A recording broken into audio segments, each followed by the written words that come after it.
আমার আল্লাহ সুবহানাহু ওয়া তাআলা আমার নবীকে ডাক দিয়ে বলছে, হাবিব ও বন্ধু মুহাম্মদ রাসূলুল্লাহ, ইসলামের জন্য এত কষ্ট করেছেন, ইসলামের জন্য এত জিহাদ করেছেন, ইসলামের জন্য এত যুদ্ধ করেছেন, ইসলামের জন্য কাফের মুশরিক মুনাফিকদের হাতে লাঞ্ছিত হয়েছেন, নির্যাতিত হয়েছেন, অত্যাচারিত হয়েছেন।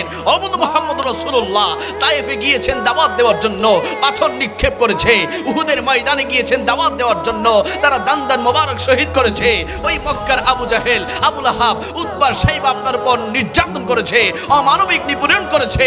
ও বন্ধু মুহাম্মদ রাসূলুল্লাহ, আপনি ইসলামকে প্রতিষ্ঠিত করার জন্য, দ্বীনকে প্রতিষ্ঠিত করার জন্য 63 বছর জিন্দেগিতে আপনি প্রতিটি সেকেন্ড, প্রতিটি মিনিট, প্রতিটি ঘন্টা, প্রতিটি দিন, প্রতিটি রাত, প্রতিটি সপ্তাহ, প্রতিটা মাস, প্রত্যেকটা বছর হায়াতি জিন্দেগিতে শুধুমাত্র আমি আল্লাহর কালিমার দাওয়াতকে প্রসার করার জন্য এত কষ্ট, এত নির্যাতন আপনি সহ্য করেছেন। ও বন্ধু, এত কষ্টের বিনিময়ে আপনার উম্মতের কাছে কোনো কিছু চাইবেন না, শুধুমাত্র একটা জিনিস চাইবেন। আমার আল্লাহ বলছেন, উল্লা আসআলুকুম আলাইহি আজরান ইল্লাল মাওয়াদ্দাতা ফিল কুরবা। ও বন্ধু, এত কষ্টের বিনিময়ে শুধুমাত্র আপনার পরিবারের কাছে চাইবেন, তারা যেন আপনার আহলে বায়াত তথা আপনার পরিবারকে ভালোবাসে। যিনি বলি না সুবহানাল্লাহ। উম্মতের কাছে শুধু একটা জিনিস চাইবে, তারা যেন আপনার আহলে বায়াতকে ভালোবাসে।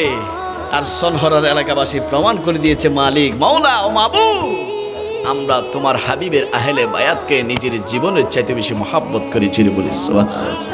এই মহব্বত ধারণ করে আমরা চলতে রাজি আছি না নেই? এই মহব্বত নিয়ে সনহরা এলাকাবাসী এগিয়ে যেতে চাই কি চাই না?